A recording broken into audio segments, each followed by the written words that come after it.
Have you ever stood at the edge of a decision, knowing exactly which path leads to a better version of yourself, and still chosen the other way? The path of comfort. The path of tomorrow. How many tomorrows have you promised yourself? How many Monday mornings have been declared the grand new beginning, only to dissolve into the same old Tuesday? You are not alone in this. This quiet struggle is the most common, most human battle there is. But here's the dangerous truth. Your life does not move forward on the currency of good intentions. It moves forward on the cold, hard currency of action. Potential is a beautiful word, but without execution, it is nothing more than a ghost that will haunt you with what could have been. This is not another gentle nudge. This is a wake-up call. This is for the person who is tired of their own excuses, weary of the gap between who they are and who they know they could be. This is for the person who is ready to stop waiting for motivation and start manufacturing it through discipline. We will not talk about magic bullets or overnight transformations. We will talk about the real work, the unglamorous, repetitive, day-in, day-out effort that forges a new identity from the raw materials of your current life. This is about forcing yourself to improve, because if you don't, nothing and no one else will. If you're ready to make a change, stick with me. And if you find value in what you hear today, don't forget to hit that like button and subscribe for more content that can help you transform your life. Now, let's begin. Chapter 1. The Weight of Neglect. Confronting what you ignore. You know what it feels like. It's that low-frequency hum of anxiety in the back of your mind. It's the first thing you remember when you wake up and the last thing that nags you before you fall asleep. It's the unanswered email that has festered in your inbox for weeks. It's the difficult conversation you keep rehearsing in your head but never initiate. It's the stack of bills you haven't opened, the messy garage you pretend isn't there, the fitness goal you've postponed for the 10th time. This is the weight of neglect. It's not a single, heavy burden. It's 1,000 tiny pebbles you've allowed to accumulate in your backpack, one by one. Each time you say, "I'll deal with it later," you add another stone. At first, you barely notice. But over time, the weight becomes immense. It slows you down. It drains your energy. It makes every step forward feel like a monumental effort. And the hardest part? You're the one who put the stones there. Living with the consequences of avoidance is infinitely harder than the act of facing the problem itself. The task you're avoiding might take an hour of uncomfortable effort, but the mental energy you spend worrying about it, feeling guilty over it, and hiding from it, that can consume your entire day, your entire week. Neglect is a parasite. It feeds on your peace of mind, your focus, and your self-respect. Improvement doesn't begin on a mythical, perfect day when the stars align and you feel magically motivated. That day will never come. Improvement begins in the mud. It begins when you finally get tired of carrying the weight and decide to empty the backpack, one stone at a time. It begins the moment you stand up, turn around, and face the very thing you've been running from. That is the moment of power. That is the pivot point where your life begins to change direction. Think of a young programmer named David. He's brilliant, but his personal project, a mobile app he believes could change his career, has been stalled for 6 months. He hit a complex coding bug that he couldn't solve in a day, and instead of tackling it, he started avoiding it. He'd open the project, stare at the screen, feel the familiar wave of frustration, and then close it, telling himself he needed to be in the right headspace. He filled his time with easier, less important tasks. He learned a new programming language he didn't need. He redesigned his website, anything to avoid the real work. The project became a source of shame, a monument to his procrastination. The weight of that unfinished app was heavier than the bug itself. Real progress for David didn't start with a new productivity app or another motivational seminar. It started on a random Tuesday night when he finally said, "Enough." He didn't feel ready. He didn't feel inspired. He just felt done with the feeling of being stuck. He opened the project, isolated the bug, and worked on it for 3 straight hours until he fixed it. The feeling that came after wasn't just relief. It was a surge of self-respect. He had faced the dragon. Your dragon might not be a coding bug. It might be your finances. You know they're a mess, but you avoid looking at your bank statements because you're afraid of what you'll see. But the problem grows in the dark. The moment you open the statements, print them out, and lay them on the table, you bring it into the light. It may be ugly, but now it's manageable. You've taken the first step from victim to architect. Action first, feeling later. The lie we tell ourselves is that we need to feel strong before we act. The truth is that we build strength by acting. Courage is not the absence of fear. It's the decision to move forward despite it. Discipline is not the absence of temptation. It's the choice to honor your commitment over your comfort. So what are you ignoring? Right now, what is that one thing that comes to mind? That task, that conversation, that mess? Don't push it away. Let it sit there for a second. That is your starting point. Not the 10-year plan, not the grand vision. It starts with that one nagging thing. You don't need a new life to begin. You just need to be honest with the one you have. Be honest about the corners you've cut, the promises you've broken to yourself, the small compromises that have become a lifestyle, the quiet agreement you make with your weaker self, the one that says, "It's okay, you can do it tomorrow," is the most toxic contract you will ever sign. That voice sounds like a friend offering comfort, but it's a thief stealing your future. Today, you must get louder than that voice, not with words, but with action. If your car is a mess, don't just think about cleaning it. Go outside and pull out one piece of trash. If you need to apologize to someone, don't just rehearse the words. Pick up the phone. If you need to get back in shape, don't research gym memberships. Put on your shoes and walk around the block. These small acts of integrity are the bricks you use to rebuild your confidence. Each one sends a powerful message to your brain. I am in charge here. I am someone who faces things. I am someone who fixes what is broken. No one is coming to save you. There is no cavalry. There is no magic pill. There is only you, the weight on your back, and a choice.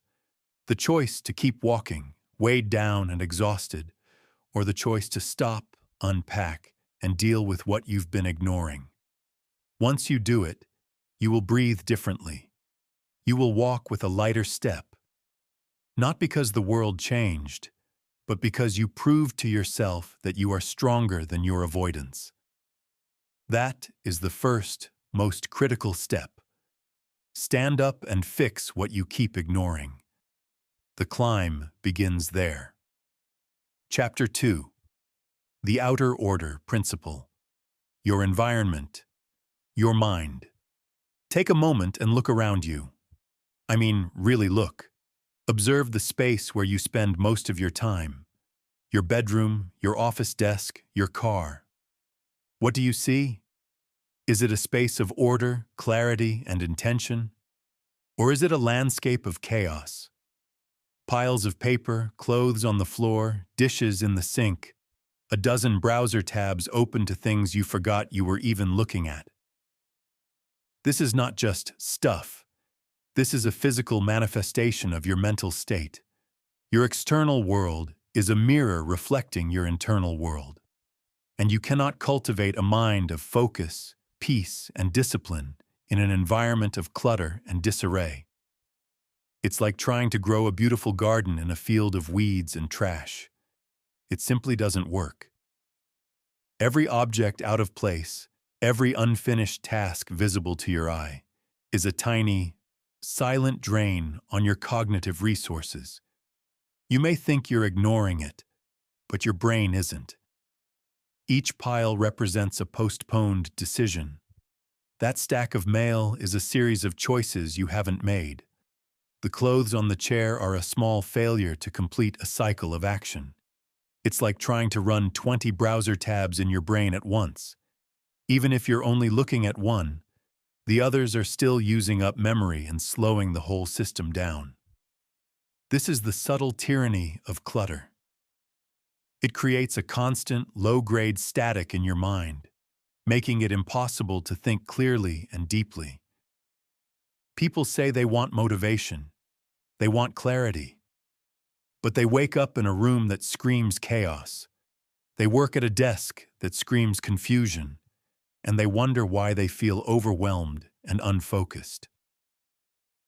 Before you try to fix your mindset with affirmations or meditation, you must first take control of what you can physically touch.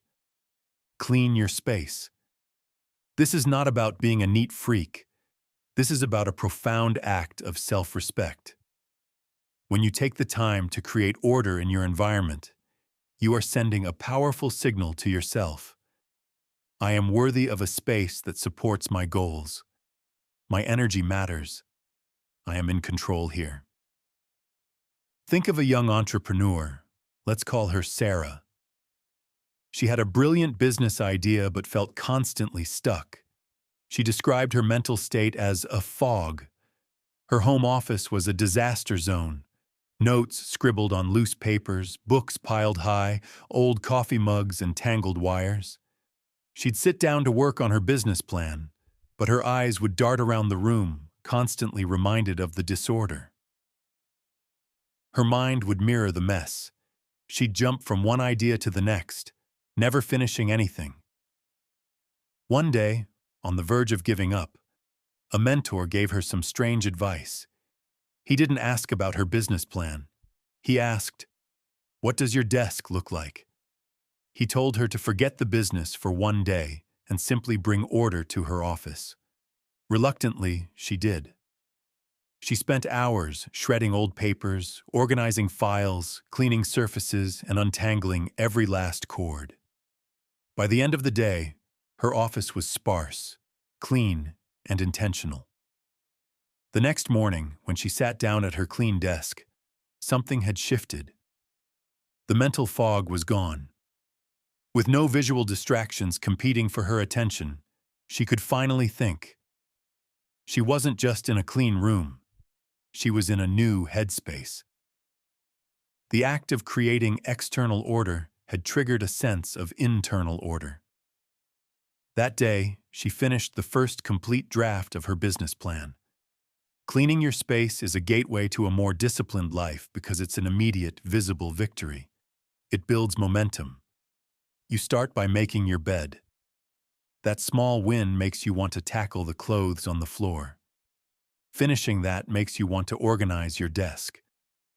Suddenly, this cascade of small, productive actions has replaced the paralysis you felt just an hour before. You haven't just cleaned a room.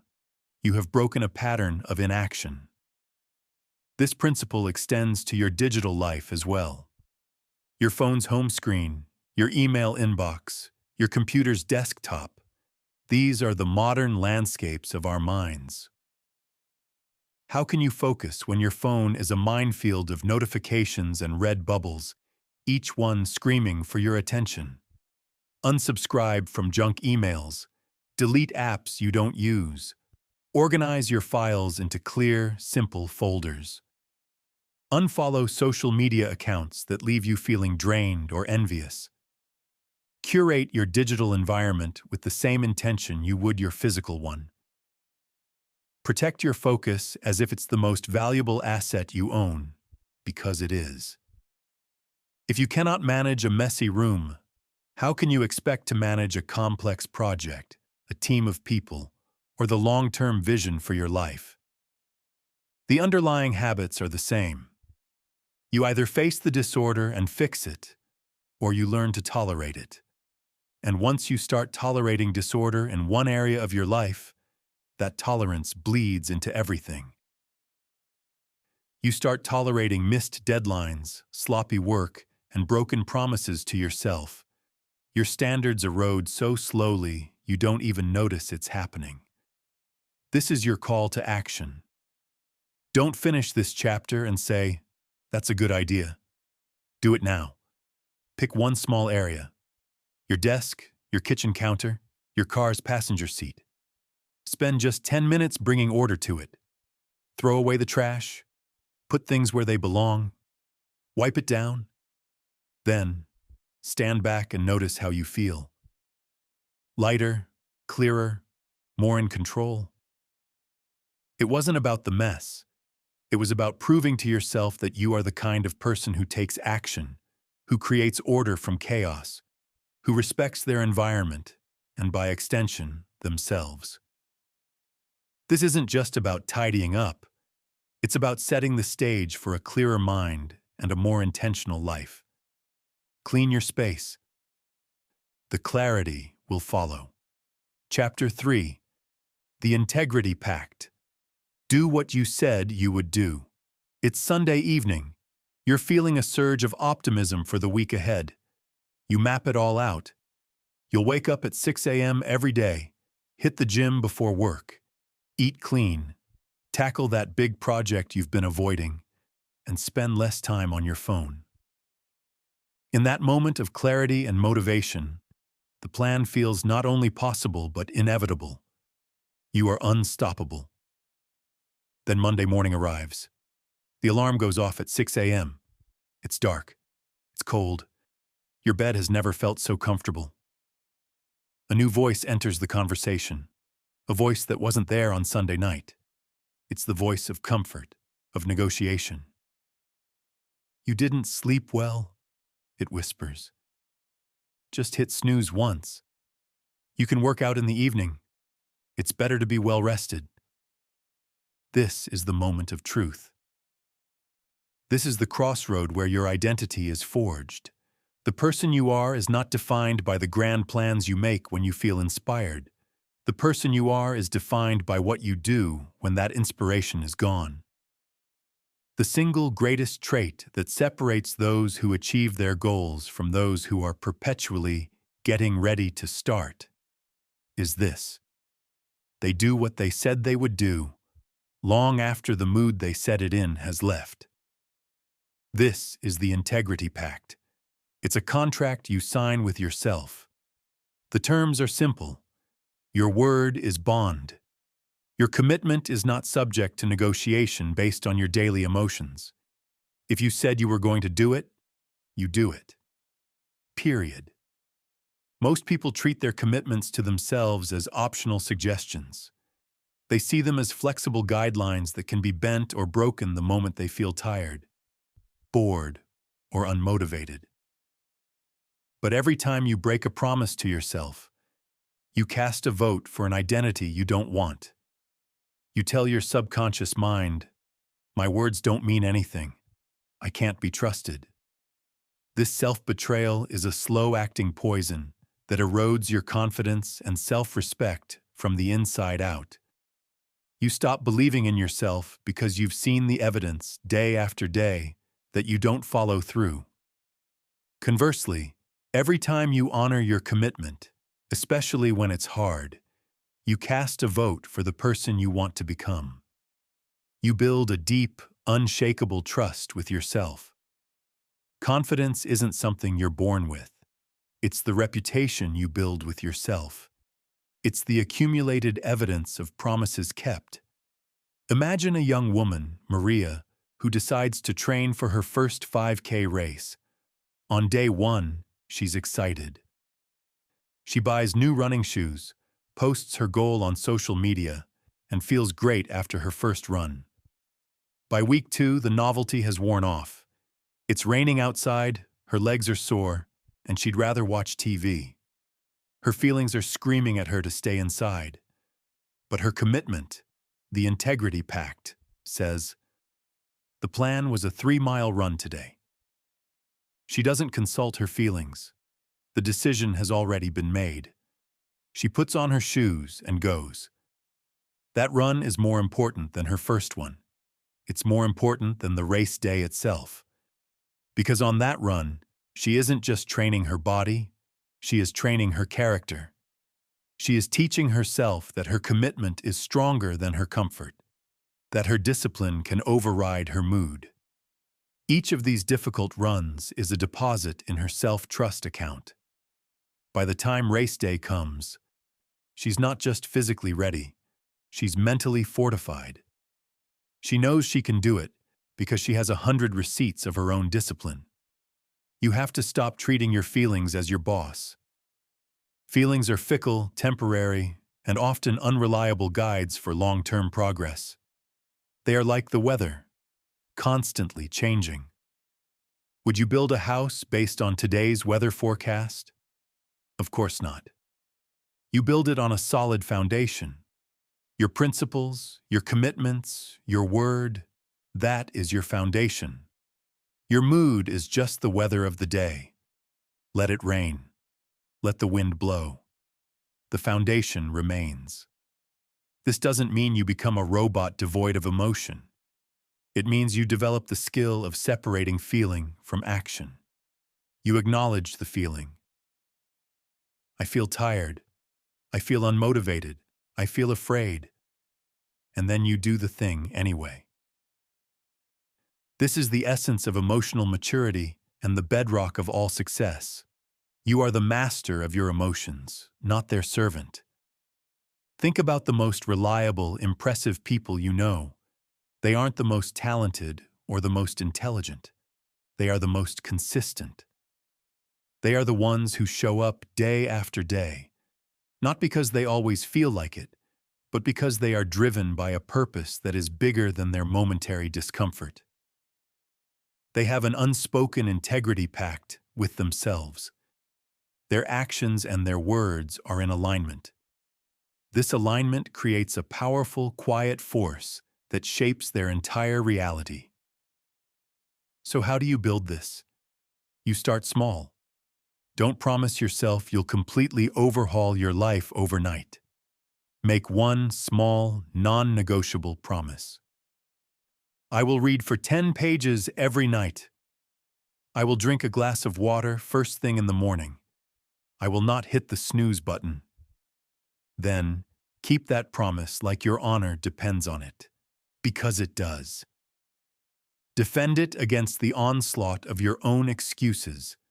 When the voice of weakness starts its negotiation, shut it down immediately. The decision is already made. There is nothing to discuss.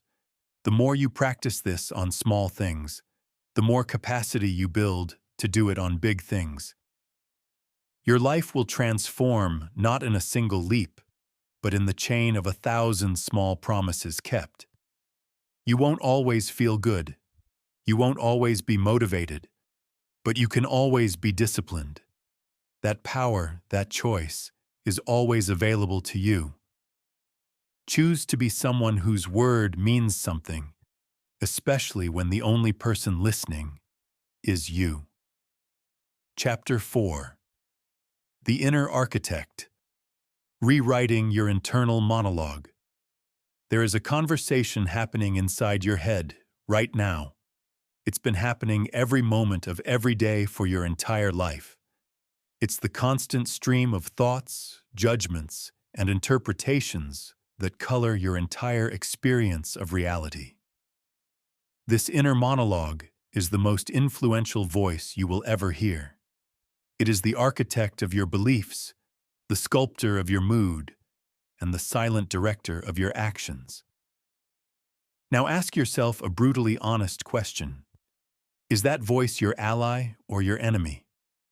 For so many of us, that inner voice is a relentless critic. It's a shadowy heckler in the audience of our lives. When you succeed, it whispers, "That was just luck. You'll probably mess up next time." When you fail, it shouts, "I knew it. You're not good enough. You always quit." It replays your past mistakes on a loop and paints a future full of doubt. You would never tolerate a friend speaking to you this way. You would never allow a stranger to belittle you so cruelly. Yet we allow this internal tyrant to run rampant in our own minds, day after day. You cannot build a life of growth, confidence, and achievement on a foundation of self-sabotage. You cannot hate yourself into a version of yourself that you love. It's impossible. If you want to improve your life, you must first improve the quality of your internal conversation. You must become a conscious architect of your thoughts. This isn't about delusional positivity or pretending that problems don't exist.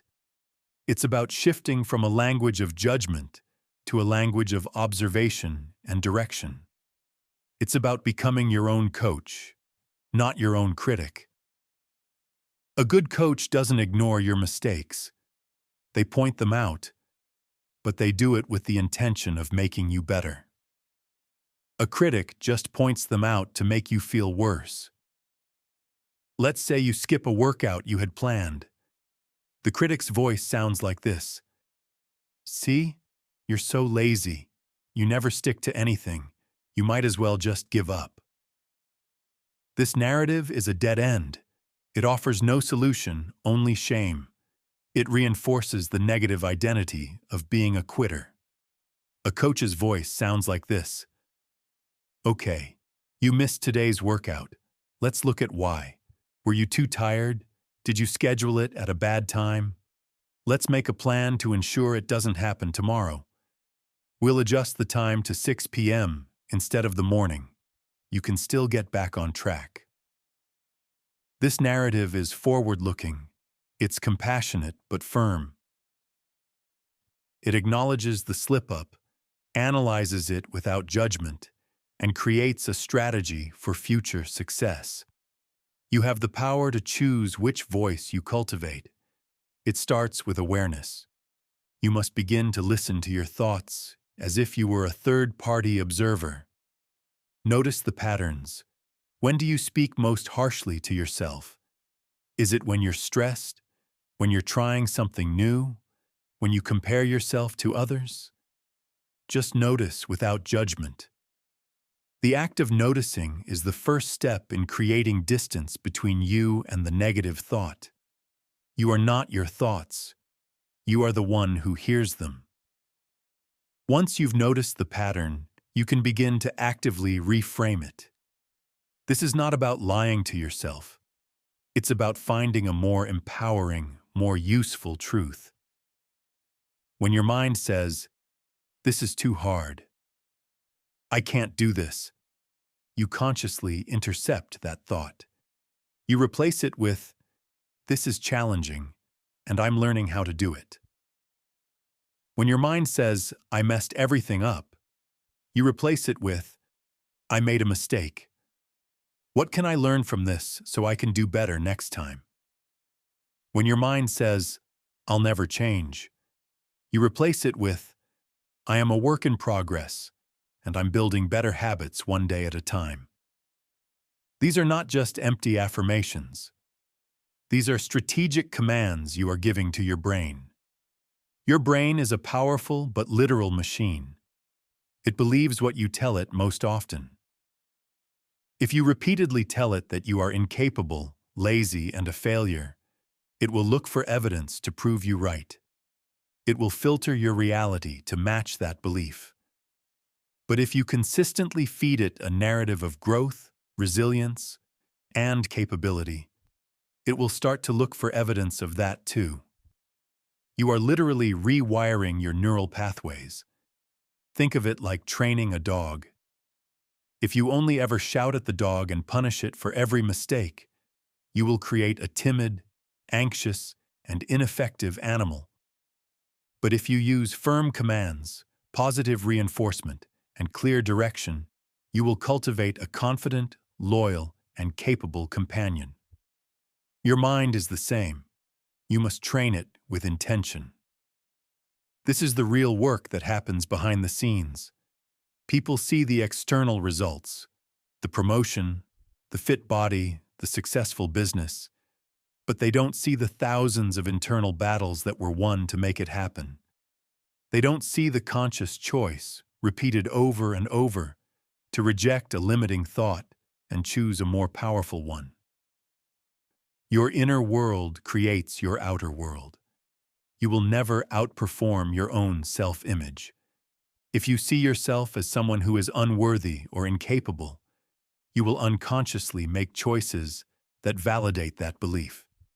You will shy away from opportunities, you will sabotage your relationships, and you will give up when things get tough.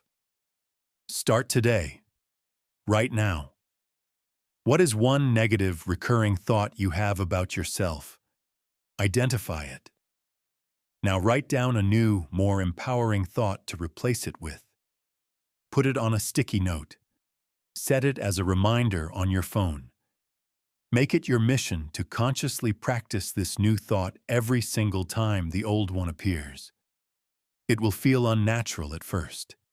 It will feel like you're lying to yourself. That's because the old neural pathway is deep and well-worn, like a path in a forest that's been walked 1,000,000 times. The new path is faint and overgrown, but every time you choose the new thought, you tread that new path, making it clearer and stronger. Eventually, it will become your default. That is the moment your life truly begins to change. Talk to yourself like someone you believe in, because the person who believes in you the most must be you. Chapter 5. The War on Distraction, From Scrolling to Doing. Look at your hand. Now imagine your phone in it. How many hours a day does that device hold your attention captive? Be brutally honest. Not the time spent on productive work, but the time lost in the endless scroll. The minutes that bleed into hours, spent swiping through other people's lives, watching videos you won't remember tomorrow, and consuming a fire hose of information that has absolutely no bearing on your goals. We are living in an age of unprecedented distraction, and the greatest heist of the 21st century isn't money or data, it's your attention. Your focus is the most valuable currency you possess, and you are giving it away for free every single day to platforms designed to be as addictive as slot machines. You think it's harmless. I'm just taking a quick break. I'm just winding down. But it's not harmless. Every moment you spend in a state of passive consumption is a moment you are not in a state of active creation. Every scroll is a tiny trade-off. You are trading a minute of your one finite life for a fleeting hit of dopamine. And those trades, compounded over time, are costing you your future.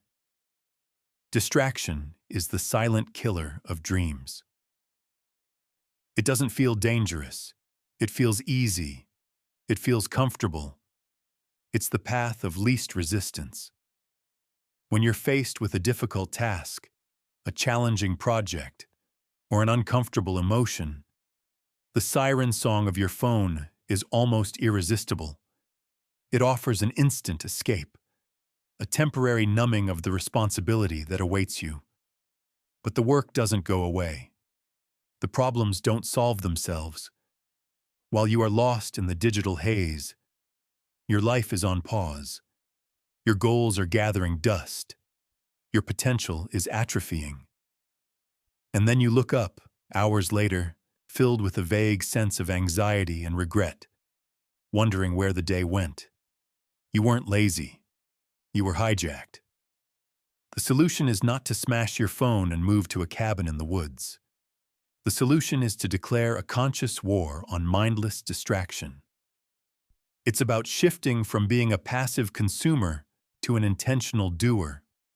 It's about reclaiming your time and your focus, one deliberate action at a time. You don't need more motivation. You don't need another productivity hack. You need to put down the phone and do one useful thing. Right now. Not a big thing. Not a life-changing thing. Just one small, tangible thing that moves your life forward, even by an inch. Take the trash out. Send that one email you've been procrastinating on. Read one page of a book. Do 10 push-ups. Wash one dish that's in the sink. Write down your top 3 priorities for tomorrow. The power is not in the task itself. The power is in the shift. It's the act of breaking the spell of passivity. When you choose to do a useful thing, no matter how small, you are firing the first shot in the war against distraction. You are telling your brain, I am in command, not the algorithm. My intentions drive my actions, not my impulses. This one useful thing is the antidote to overwhelm. When you think about your massive goals, it's easy to feel paralyzed, but you can't build a house. You can only lay one brick. The one useful thing is that brick. It creates momentum. Action is a physical force. An object in motion stays in motion. Once you've done one useful thing, it's infinitely easier to do a second. You've broken the inertia. The fog begins to lift. You start to feel a sense of agency and control returning. Imagine a student, Liam, who has a massive term paper due. The sheer scale of the project overwhelms him. So every time he thinks about it, he retreats to the comfort of video games and social media. Hours disappear. The deadline gets closer. The anxiety grows, which makes him want to escape even more. It's a vicious cycle. His breakthrough doesn't come from a sudden burst of motivation. It comes when he decides to change the rule of the game. He tells himself, I don't have to write the paper. I just have to do one useful thing related to it. He decides to simply open a document and write a title. That's it. That's the one thing. But once he does that, he thinks, well, I could probably find one academic source. He finds one. Then he thinks, maybe I'll just write the first sentence. Before he knows it, he's worked for an hour. He broke the task down into a single, non-threatening action, and that action created a cascade. You must become a ruthless guardian of your attention. Treat it like a precious resource, because it is. When you sit down to work, put your phone in another room. Use website blockers. Turn off all notifications. Create a sanctuary for deep work, free from the constant pull of the outside world. Your free time is especially crucial. This is where most people lose the battle. They finish their workday and immediately surrender their minds to the cheapest form of entertainment available. But your evenings and weekends are not just for recovery. They are for construction. This is the time you can use to build a skill, work on a side project, or invest in your health. Don't trade your dreams for cheap entertainment. Every time you feel the mindless urge to scroll, pause. Acknowledge the impulse. Then, consciously choose a different path. Choose to do one useful thing instead. This is a muscle. The more you exercise it, the stronger it gets. At first, it will be incredibly difficult. Your brain is wired for the easy dopamine hit. But with practice, you will start to rewire that craving. You will begin to derive more satisfaction from the act of doing than from the act of consuming. Your life is the sum of your days, and your days are the sum of your actions. If your actions are dominated by distraction, your life will be a reflection of that. But if you can win the moment-to-moment battle, choosing one useful action over one more minute of scrolling, you will, over time, build a life of purpose, accomplishment, and pride. The choice is yours in this very moment. Stop consuming. Start doing. Chapter 6. The fuel for the fight. Eating for energy, not escape. It's 3 p.m. The energy wall hits you like a tidal wave. Your focus is gone, your willpower is depleted, and your body feels heavy. In this moment of vulnerability, your brain screams for a quick fix, a shot of instant gratification to get you through the slump. It craves sugar, salt, and fat. The vending machine, the fast food drive-thru, the bag of chips in the pantry, they call to you like a siren. This is a critical moment. It's not just about food. It's a test of your commitment to yourself. In this moment, your body is asking for fuel, but your emotions are begging for escape. The choice you make will determine not just how you feel for the next few hours, but it will also reinforce a pattern that either builds you up or tears you down. Most people fail this test daily. They give in to the craving. They eat the donut, drink the sugary soda, or grab the greasy takeout. And for a few fleeting moments, it works. The sugar rush provides a temporary lift. The comfort food soothes their stress. But it's a trap. It's a high-interest loan on your energy. The crash that follows is always worse than the initial slump. You're left feeling more sluggish, more foggy, and more depleted than before. And now, you've also added a layer of guilt and regret. Eating right when your body wants to quit is one of the highest forms of discipline. It's about choosing long-term vitality over short-term pleasure. It's about treating your body not as a trash can for your emotions, but as a high-performance machine that requires premium fuel to operate at its best. You wouldn't put cheap, dirty fuel in a sports car and expect it to win a race. Yet, we do this to our own bodies every single day and wonder why we lack energy, why we can't focus, and why we feel so stuck.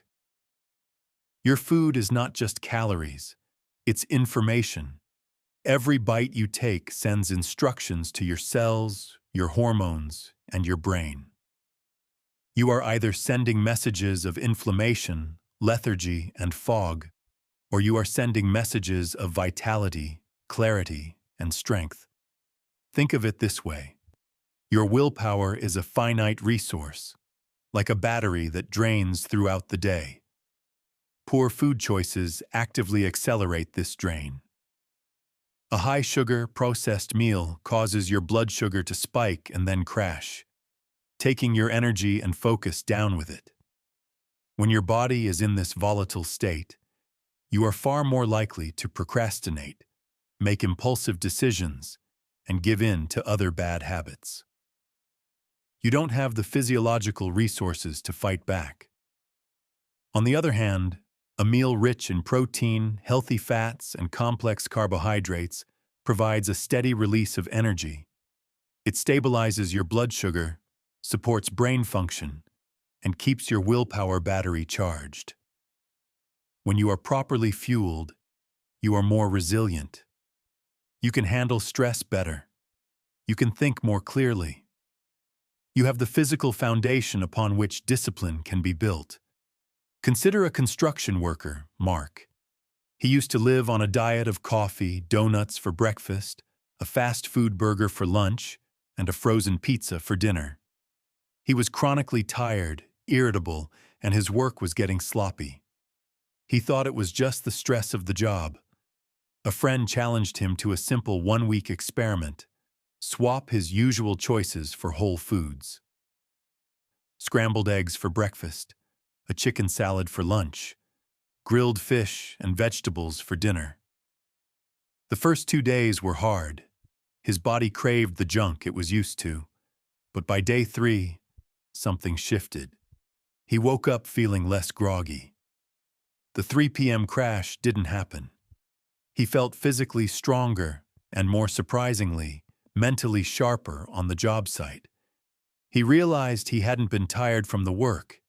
He had been tired from what he was asking his body to run on. The food wasn't just affecting his waistline, it was affecting his performance, his mood, and his entire quality of life. You don't need a perfect, complicated diet. You just need to start making more intentional choices. It's about addition and substitution, not just deprivation. Instead of the soda, drink a large glass of cold water. Often, we mistake dehydration for hunger and fatigue. Instead of the chips, have a handful of almonds or an apple. Instead of the candy bar, eat a piece of dark chocolate or some Greek yogurt. This is about seeing food as a tool. Are you using this tool to help you or to hurt you? Are you eating to escape a feeling, or are you eating to build a stronger version of yourself? The moment you feel that craving for junk food, especially when you're tired or stressed, recognize it for what it is: a test. It's an opportunity to prove to yourself that your long-term goals are more important than your immediate impulses. Every time you win this small battle, you do more than just nourish your body. You strengthen your resolve. You build the muscle of discipline. You cast another vote for the identity of someone who is in control, someone who respects themselves, someone who is serious about their own well-being. The journey to self-improvement is a fight. It's a daily battle against inertia, distraction, and your own weaker instincts. You cannot win that fight if you are running on empty. You cannot build your dream life if you are constantly sabotaging your own energy source. So the next time your body wants to quit and your mind screams for comfort food, pause, take a deep breath, and remember who you are trying to become. Then, make the choice that person would make. Feed your future, not your feelings. That choice, made consistently, will change everything. Chapter 7. The Physics of Progress. Motion creates emotion. There are days when a heavy blanket of lethargy seems to settle over you. It's not just physical tiredness. It's a deep, soul-level inertia. Your mind feels foggy, your body feels like it's made of lead, and the smallest task feels like climbing a mountain. In these moments, your instinct is to surrender, to collapse on the couch, to scroll endlessly, to wait for the feeling to pass, to wait for energy to magically appear. This is a fundamental misunderstanding of how human energy works. We believe we must feel good to act. The truth, however, is the exact opposite. We must act to feel good. Motion creates emotion. Action is the spark that ignites the engine of motivation. Sir Isaac Newton's first law of motion states that an object at rest stays at rest, and an object in motion stays in motion. This is not just a law of physics. It is a profound law of human psychology. When you are stagnant, your natural tendency is to remain stagnant. The inertia is powerful. But the moment you introduce even the smallest amount of movement, you begin to break its hold. You are not waiting for energy. Energy is waiting for you. It's waiting for you to send the signal that you're ready to move. Think about it. Have you ever forced yourself to go for a walk when you felt tired and sluggish, only to come back feeling refreshed and clear-headed? Have you ever dragged yourself to the gym, convinced you'd have a terrible workout, and then found a rhythm and left feeling powerful and energized? This is not a coincidence. This is the law of motion in action. Your physical state and your mental state are not separate entities. They are inextricably linked in a constant feedback loop. When you sit slumped in a chair, staring blankly at a screen, your body is sending signals of fatigue and lethargy to your brain.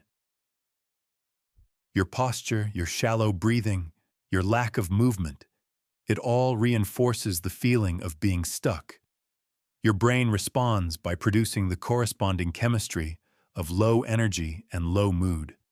But when you stand up, Pull your shoulders back, take a deep breath, and start to move. You interrupt that negative feedback loop. You send a different set of signals. Blood begins to flow. Your heart rate increases. Your lungs take in more oxygen. Your brain releases endorphins, norepinephrine, and dopamine, a powerful chemical cocktail that enhances mood, focus, and energy. You are literally changing your body's chemistry through movement. Let's be clear. This isn't about running a marathon when you feel depleted. It's about respecting the power of the first step. The goal isn't to have the best workout of your life. The goal is simply to start moving. The 5-minute rule is a powerful tool here. Commit to moving your body for just 5 minutes. A walk around the block. A simple stretching routine. Dancing to one song in your living room. Anyone can do something for 5 minutes. What you'll often find is that the hardest part was just starting. Once you're 5 minutes in, the inertia is broken. The new law, an object in motion stays in motion, begins to take over. You might just keep going. But even if you don't, you've won. You have successfully changed your state.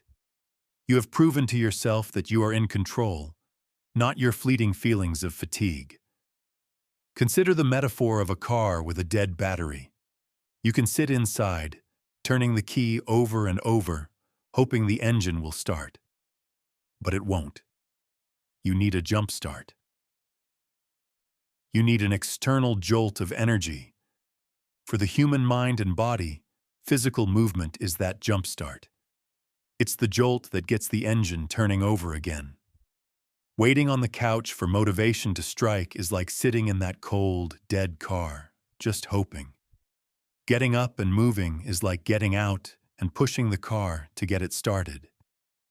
It requires initial effort, but it's the only way to get going. This principle is your secret weapon on your worst days. When you feel overwhelmed by a project, get up and walk. When you feel trapped in a negative thought loop, do 20 jumping jacks. When you feel anxious and scattered, go for a run. Don't think about it. Don't negotiate with the voice that tells you to rest. Just move. Use your body to change your mind. You are not a passive victim of your energy levels. You are an active participant. You have the tools to influence your state at any given moment. Movement is the most direct and effective tool in your arsenal. It costs nothing. It requires no special equipment, and its effects are almost immediate. Stop waiting to feel ready. Stop waiting for the perfect mood. The perfect mood is a myth. Progress is not built on ideal conditions. It is forged in the fire of showing up when you don't want to. Your future self is not asking you to feel good all the time. It is asking you to move, regardless of how you feel. The next time that blanket of lethargy descends, see it as a signal. Not a signal to stop, but a signal to move. Stand up. Stretch. Take one step, then another. Because in the physics of progress, the smallest motion can shift your entire trajectory. Act first, and the energy will follow. It always does. Chapter 8. The Ledger of Truth. Tracking actions, not intentions. We are all masterful storytellers, especially when the story is about our own efforts. We tell ourselves tales of how hard we're trying, how much we want to change, and how we're about to get started. We live in a world of good intentions, beautiful plans, and sincere hopes. We fill journals with our dreams and cover our walls with motivational quotes. But intentions do not pay the bills. Plans do not build muscle. Hopes do not launch businesses. At the end of the day, the universe does not reward you for your intentions. It rewards you for your actions. Your life is not a story of what you meant to do. It is a ledger of what you actually did. If you are truly serious about forcing yourself to improve, You must stop living in the fuzzy, comfortable world of intentions and start dealing with the cold, hard data of your actions. You must become a ruthless accountant of your own effort. This means you have to track what is real. Most people grossly overestimate how much productive work they actually do. They might spend 8 hours at work, but how much of that time was spent in focused, deep effort, and how much was lost to distractions, daydreaming, and busy work? They might say they're eating healthy, but they conveniently forget the handful of cookies here, the extra helping there. We are masters of self-deception. Our memory selectively edits the day to fit the narrative we want to believe, the narrative that we are trying our best. Tracking your actions destroys this illusion. It forces you to confront the truth. And the truth, while sometimes uncomfortable, is the only place from which real growth can begin. You don't need a complicated system. You need a pen and a piece of paper, or a simple notes app. At the end of each day, create a simple ledger. On one side, write down the 1 or 2 most important goals you have right now, e.g., build my side business, lose 10 pounds. On the other side, write down exactly what you did today, the specific, measurable actions that moved you toward that goal. Be brutally honest. Thought about my business idea does not count. Scrolled Instagram for fitness motivation does not count. Plan to go to the gym tomorrow does not count. These are intentions, not actions. What counts is, spent 45 minutes writing code for my app, made 5 cold calls to potential clients, completed a 30-minute HIIT workout, tracked all my meals and stayed within my calorie target. This is the ledger of truth. At the end of the day, you look at it. There is no room for stories or excuses. The evidence is right there in black and white. Either you did the work or you did not. This practice is not meant to be an exercise in shame or self-flagellation. It is an exercise in clarity. If you look at your ledger and see a blank space, it's not a verdict on your character. It's simply data. The data is telling you that your current strategy isn't working. It's telling you that the gap between your intentions and your actions is too wide. Now, with this clarity, you can make adjustments. You're no longer guessing why you're not making progress. You know exactly why. You're not doing the required work. Imagine a salesperson, Kevin, who wants to be the top performer on his team. He tells himself he's working hard. He feels busy all day, but his numbers are stagnant. He starts keeping an action ledger. He tracks his day in 30-minute increments.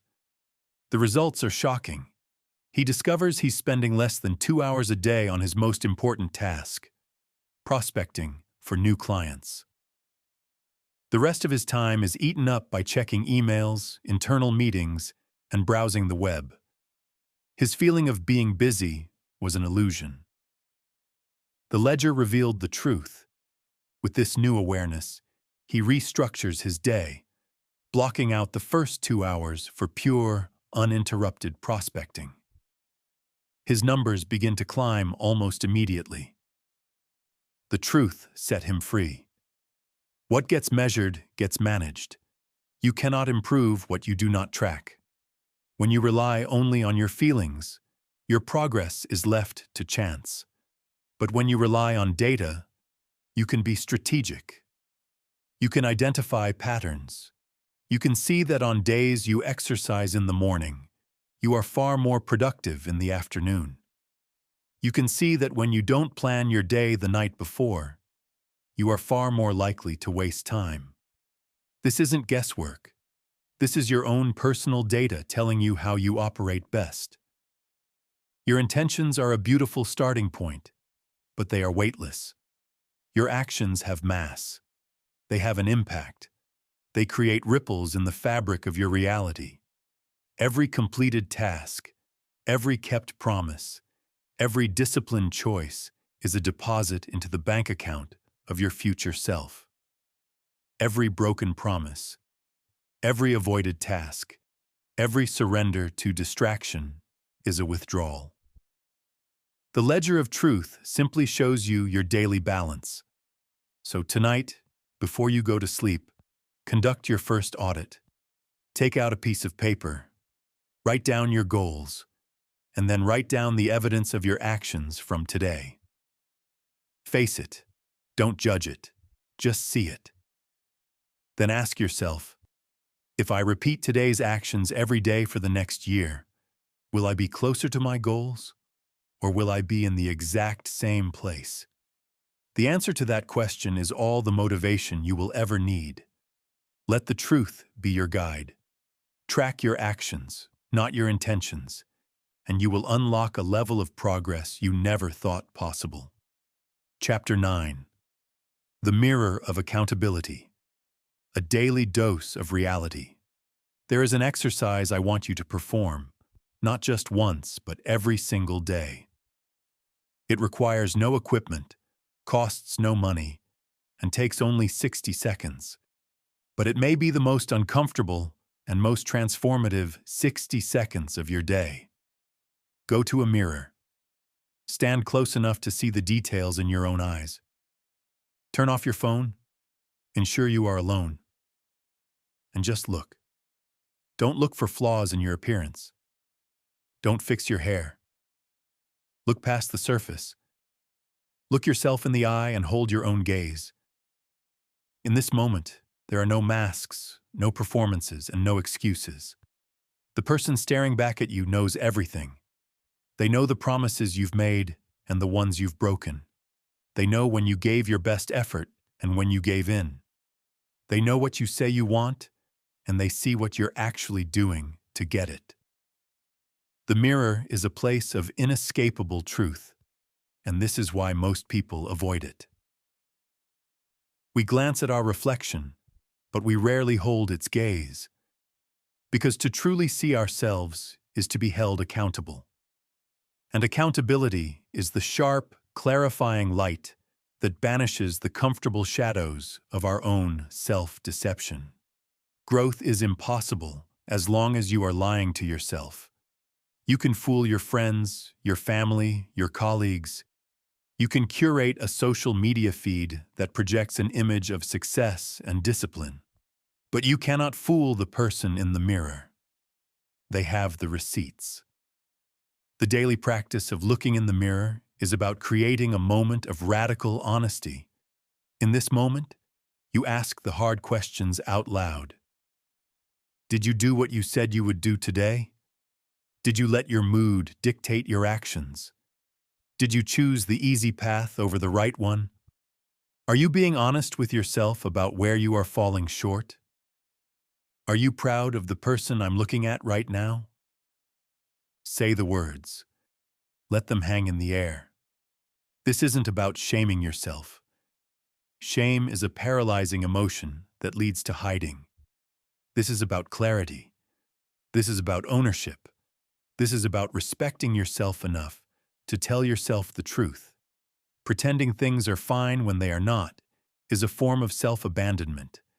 It's like knowing a part of your house is on fire, but choosing to watch TV in another room because dealing with the fire is too much trouble. It's insane, yet we do it with our health, our finances, our relationships, and our ambitions all the time.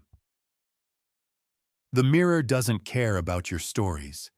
It doesn't care that you had a long day or that you weren't feeling it. It simply reflects what is.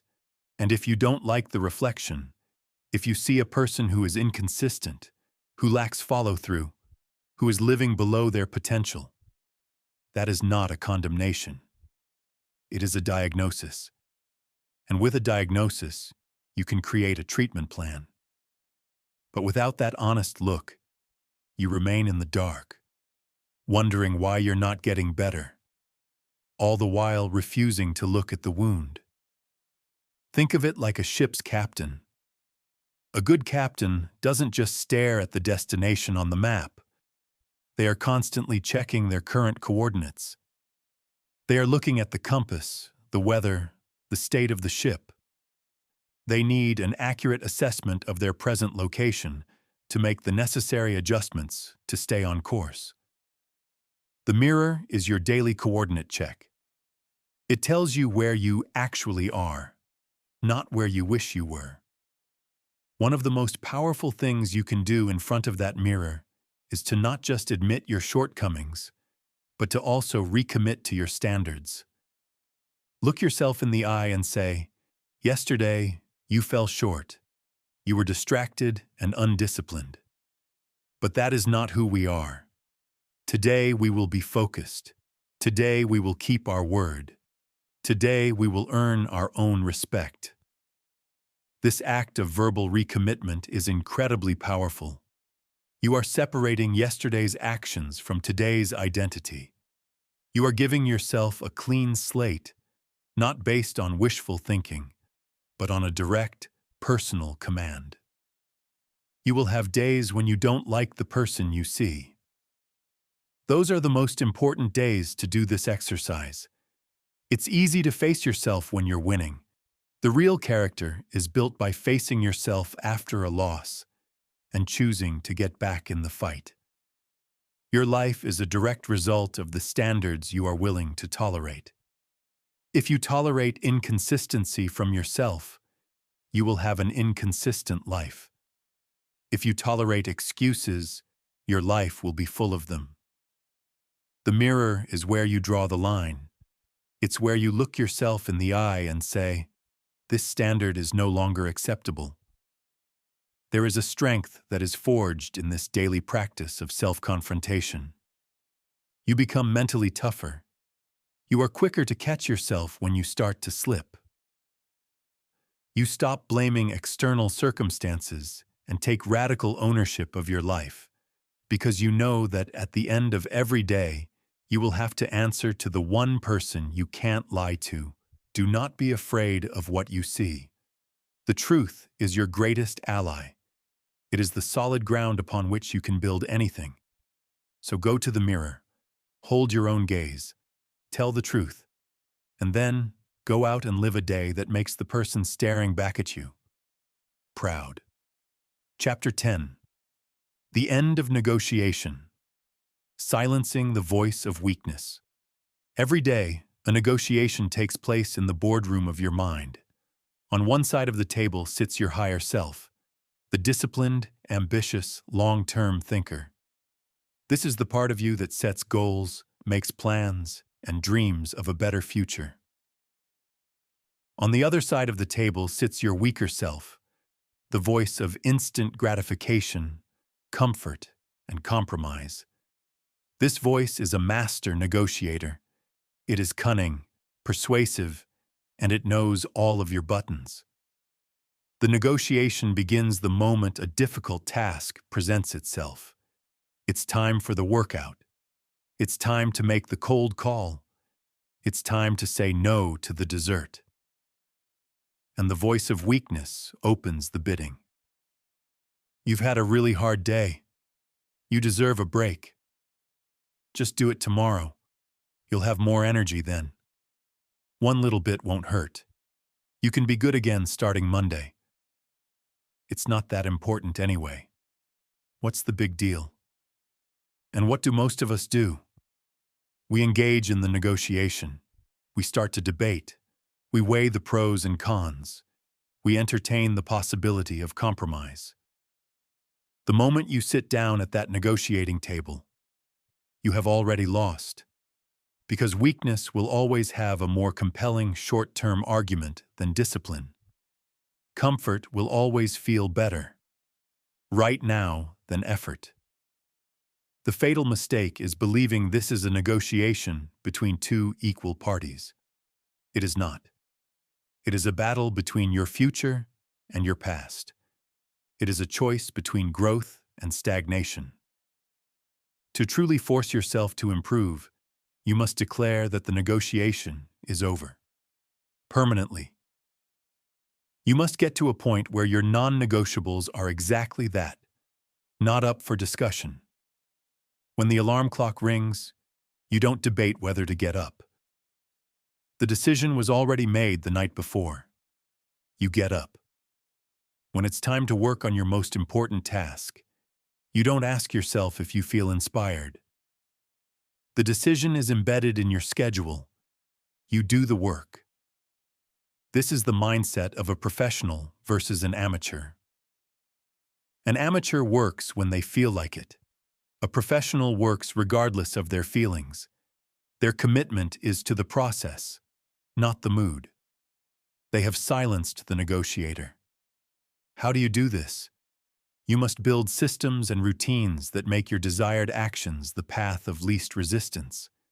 You automate your discipline. If you want to work out in the morning, lay out your gym clothes the night before. Put your alarm clock across the room so you have to physically get out of bed to turn it off. You are creating a runway for action, removing the friction points where the voice of weakness usually slips in. If you want to eat healthier, don't keep junk food in your house. The negotiation can't even begin if the tempting option isn't available. You win the battle before it even starts by controlling your environment. This is about making the decision once in a moment of clarity, so you don't have to remake it 100 times in moments of weakness.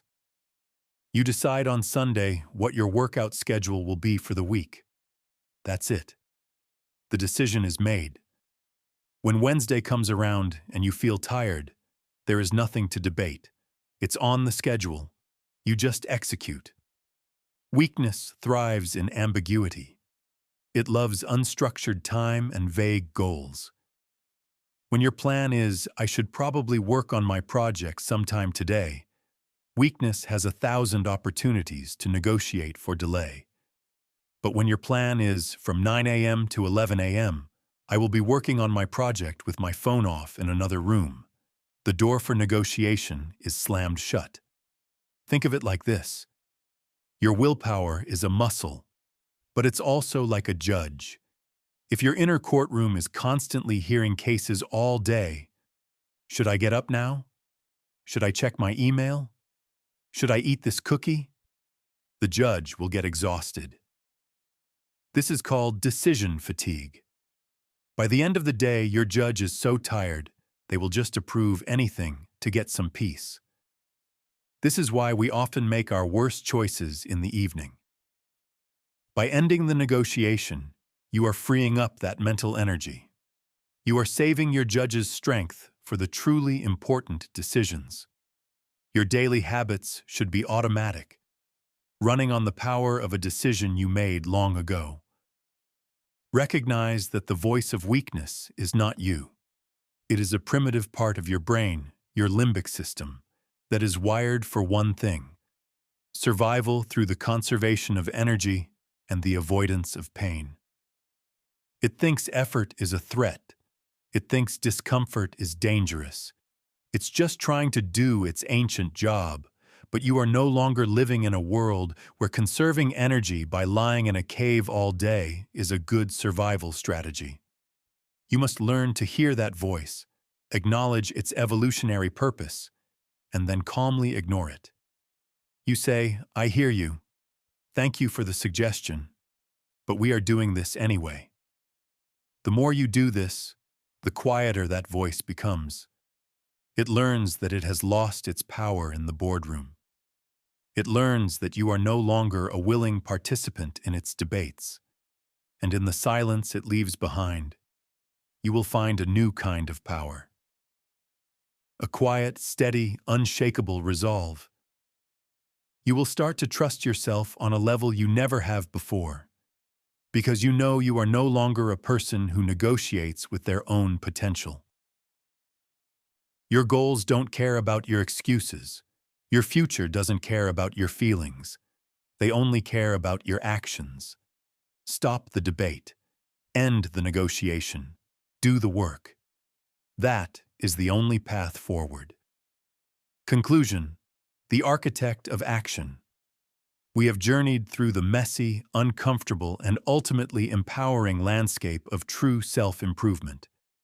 We've learned that progress is not found in a grand, sweeping gesture, but in the gritty, daily decision to fix what we ignore, to bring order to our chaos, and to honor the promises we make to ourselves. It's forged in the quiet moments, choosing fuel over comfort, motion over stillness, and action over the endless, numbing scroll. It's built by rewriting the toxic script in our minds, by tracking the hard evidence of our deeds, and by looking ourselves in the eye and daring to tell the truth. It is solidified, finally, when we slam the door on the inner negotiator and refuse to debate with the part of ourselves that wants to settle. This is not a path of ease. It is a path of effort, but it is also a path of profound power and deep self-respect. You already have everything you need to begin. You don't need more information. You need more action. Your potential is not a destination to be reached. It is a standard to be lived, one action at a time. Now go live it.